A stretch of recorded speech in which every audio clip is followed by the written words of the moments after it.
Hey guys, I wasn't gonna start filming yet because Kayla's taking a shit, but she told me to start filming just in case she farts, so we're gonna wait. I can hear you peeing. Doesn't pee. Oh shit. I can't speak English to save my life, and Kayla's gonna be here to watch me film almost every single video for the next 3 months, so she's gonna see how fucking stupid I am. If you guys didn't know, I haven't seen Kayla in 8 months. I still haven't seen her, actually. It's pretty crazy. When she comes out of the bathroom, it's gonna be the first time that we unite. Don't laugh. I'm fucking sweating too. My air conditioning broke at the most inconvenient time. It's just now getting hot outside. This video is already a mess. So Kayla was in Argentina for 8 months and we reunited like a week ago. Well, I think it was about a week ago probably that we reunited.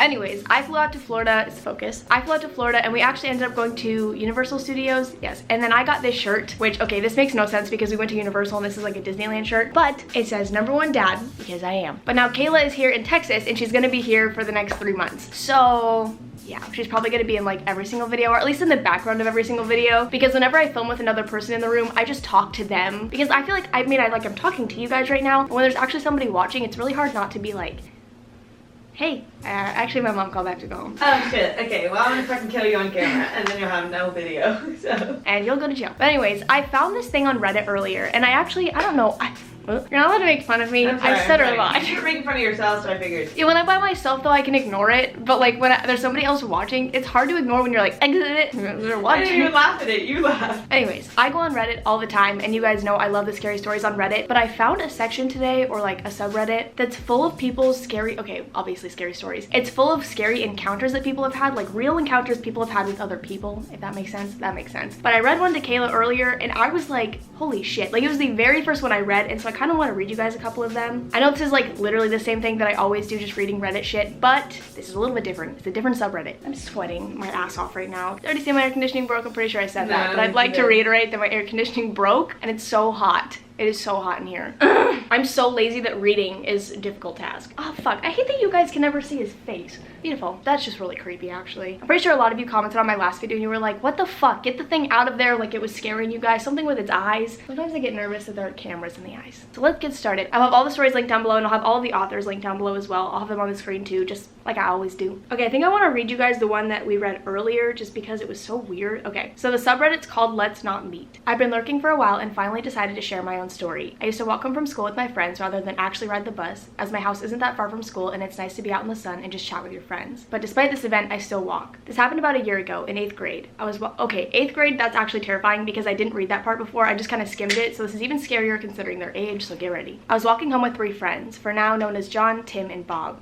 Awesome. We walk on the edges of people's lawns and some people see us and wave. It's a friendly town, but next to where we walk is a busy street. Lots of cars go up and down and we pay them no mind. But this time some lady pulled into her driveway. She's basically blocking our path and she gets out and says we need permission from the school to walk home. We get this a lot and the school has no problem with it, and that's exactly what we told her. But then she looked infuriated and started raving like a madman about how we shouldn't disrespect adults, although we didn't do anything. We just said the school was fine with it, and she said we were trespassing on her property, although we were next to the street, not in her yard. She began to tell us to get in her car because she was going to tell the school about our disruptive behavior, although all we did was walk home quietly and talk to each other. We all thought this was really sketchy and began to try to avoid the situation before she says, what, you think you're just gonna avoid it? Hell no, get in the car now. She grabs John's arm and we all freak the fuck out. John wiggles free and we all run. She just stares at us, and as we're running, we turn back to see 3 middle-aged creepy men get out of the car and stare us down. Can I just tell you, that's like my worst fear right there. Literally, me and Kayla were talking about this the other day. If somebody follows me in my car for like 2 seconds, like they just happen to be going in the same direction, I assume they're following me and I'm gonna get kidnapped. So I cannot fucking imagine like my friend pretty much being like pulled into a car and then you get free and run away and then there are 3 men just watching you. Get out of the car. I'm fucking sweating. My legs are sticking to the floor. Okay, next one. Okay, I kind of skimmed this one and it kind of seems terrifying. So this one's called She Came Through My Ceiling. This just happened a few days ago and I'm extremely shaken up. Some backstory. I live on the 2nd floor of a 3-level apartment. Well, perfect, because we live on the 2nd story of a 3-level apartment too. Oh, I like that you said we. Well, you live here kind of now. Yee. We have a crawl space that connects all of the apartments. We aren't sure why it's there, but we all have stuff in it, and none of us would ever even attempt to go inside of it, so we felt pretty safe. The other night the sun was setting, but it wasn't pitch black out or anything. I'm walking through the living room when I see a short woman on my fire escape looking into my window. This is extremely bizarre considering it's still semi-light out and she had to literally get onto our fire escape somehow. We have 2 windows that the fire escape reaches and she was looking in both but didn't see me. I crawled onto the ground and my heart was racing as I watched her try to open the window. I didn't know what the fuck to do because my phone was in the other room. After what seemed like like an eternity, she finally left. I went into my room and got my phone to text my landlord and call the cops. I came back into the living room and was looking out of the window to see if I could locate her when all of a sudden I hear a weird noise coming from the ceiling. We have one of those tile ceilings made out of separate slabs of cork wood. I look up to see one of the slabs lifted up and two eyes staring at me. I have no clue how she got into the crawl space so quickly, but I grabbed the nearest thing next to me, which was a broom, and started hitting her with it through the ceiling and called the cops. Awesome. Yeah, that's pretty normal, so whenever you're filming a video, just know that you're gonna have to stop 25 times for all of the airplanes that fly by. They showed up and searched the place and didn't find her until a few days later when she was on somebody else's fire escape. The cops said she was definitely on some hard drugs and that she was violent towards them. I'm glad she's gone, but whoever that crazy lady that came through my ceiling was, let's not meet again. That's fucking terrifying. I guess nothing like that could really happen. I guess somebody could just climb the tree. Okay, you guys want to hear a really stupid story? So the people who live above me, I guess, are throwing their dirty babies' diapers onto the fucking like ground, like into the what would you call that? Like that area courtyard? Out there, into the courtyard. And so I get a phone call from some lady who works at the apartment place that I live at, and she was like, "Hi, just so you know, there have been diapers being thrown off somebody's balcony. Is it you?" And I was like, "No, I live by myself. I don't have children." And she was like, "Okay, well, it's either you or your upstairs neighbor, and so when we find out who it is, we're gonna be charging you whatever." And I was like, all right, lady. I was like, it's clearly not me because I don't have a kid and I don't think I wear diapers. And then me and Kayla were out on the balcony the other night and there was literally a dirty like baby tissue, what the fuck is it called? I literally don't know English. Like I don't know what these things. Baby wipe? Baby, yeah. We were on the balcony and there was literally a dirty baby tissue. Baby wipe. There was literally a dirty baby wipe in the tree. And I literally like climbed over to grab it because I didn't know what it was at first, and that's disgusting. But yeah, my fucking disgusting neighbors, the ones who are always running, you guys hear them all the time in my videos. I get pissed off at them all the time. They are throwing their dirty diapers onto my balcony. Or not onto my balcony, but over their balcony into the courtyard, and I'm getting blamed for it. I'm a kid, I'm a child. Okay, this next one's called He Came Back the Next Night. This happened a long time ago, about 14 years ago when I was 8 years old. My brother was 9 at the time, and we had just celebrated Christmas. My parents had separated just a few months before, so in my house was just my dad, my brother, and I, and our German Shepherd. We had all gone to bed for the night. After a good night's sleep, we woke up to some scary news. While we were asleep, somebody broke into our house. I guess our guard dog just kind of followed him through the house instead of being vicious and protective like we taught him to, because he didn't bark at all or even come to wake us up. Even as the strange masked man was crawling through our dog door and coming in through the garage in the middle of the night. He just followed him around like a new guest. Actually, do you guys watch Danny Gonzalez? Because he literally just filmed a video making fun of like that concept, like where people are like mad at their dogs for not like killing somebody for coming into their house basically, but okay, whatever. The man that broke in took my brother's PS2, the TV, and the SUV.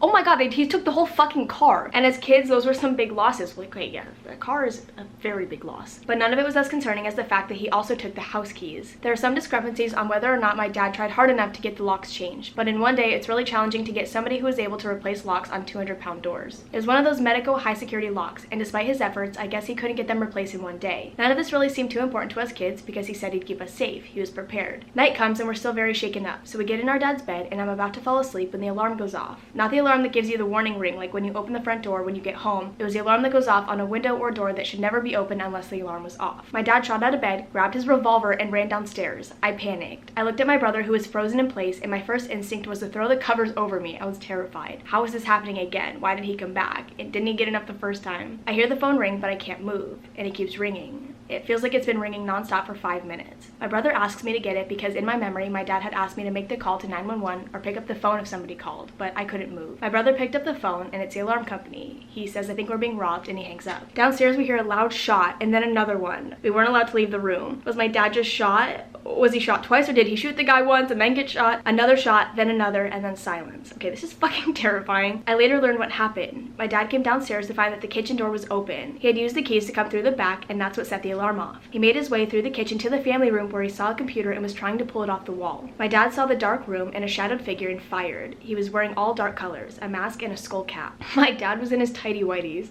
My dad, fearing for his life, and the stranger who had hidden our home twice at this point continued to fire. The man ran through the house. In an interview with the police, when they asked him why he ran past the side door, he responded that he shouldn't have but was panicking, stating, I just wanted to get the fuck out. I feel like at that point, okay, you're not allowed to be like, I just wanted to get, you are the one who broke in the first place. At this point, a terrified father and a terrified intruder are having a wordless chase through my house as my brother and I sit upstairs. The man reached the window as my dad stood on the stairs, and between them was the front door, but to use that door was too terrifying to him. So he hit his head into the paned window until it shattered, and he fell through the window onto the storm grate and then ran for the car he had stolen the night before. He made it to the hospital, passed out on the lawn, and was arrested there. He was from Chicago, and he was a longtime offender. He had a record of airplane.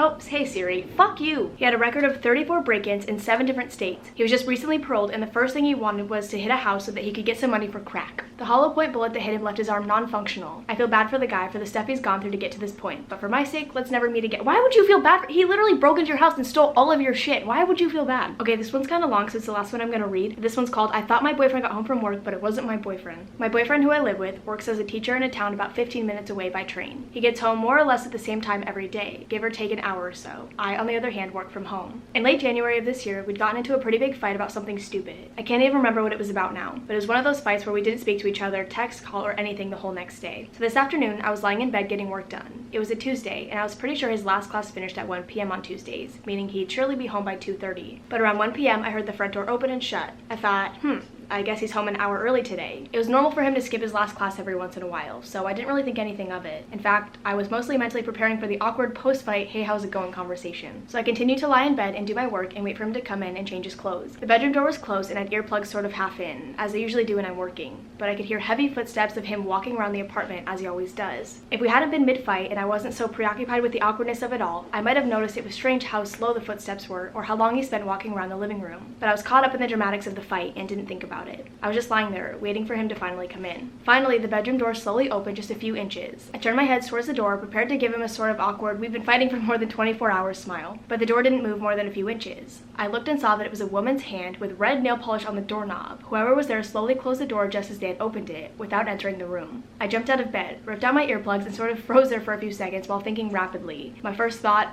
that was not my boyfriend. Then I thought, could that have been his mom, his sister, the landlady? For some reason I concluded that it surely was his mom or his sister, so I opened the bedroom door and walked into the living room. There wasn't anybody there, but the room smelled heavily of women's perfume. Then I came to my senses and realized his mom and sister don't have keys and they've never come over before. The landlady has never entered without permission. This was a stranger. I ran back into the bedroom and shut the door, now shaking heavily. There's a balcony connected to the bedroom, so despite the cold January rain, I stood on the balcony and called my boyfriend. He picked up and I asked him if his mom or sister might have come over unannounced, and he told me no. Don't move, I'm calling the police. The police were there in minutes and searched the whole apartment. Of course, nobody was there by this point. It was weird though. Nothing was missing from the apartment, despite us keeping a jar full of money right next to the entrance. Nothing was even touched. In fact, it seemed like the intruder came straight to the bedroom, saw my legs on the bed, panicked, and left. Plus, you can't open that big wooden front door without a key. For a few days, my boyfriend and I were convinced it was just the landlady being nosy, and I began to feel better. Nevertheless, we demanded that the landlady change our locks. When she came to change them with her husband, she made a discovery. There was a square area by the keyhole that had been scratched away with something. The landlady said surely someone used tools to break into the apartment. Then a day or two later, my boyfriend told me, I have to tell you something, but don't freak out. He told me that the orange kitchen scissors were missing.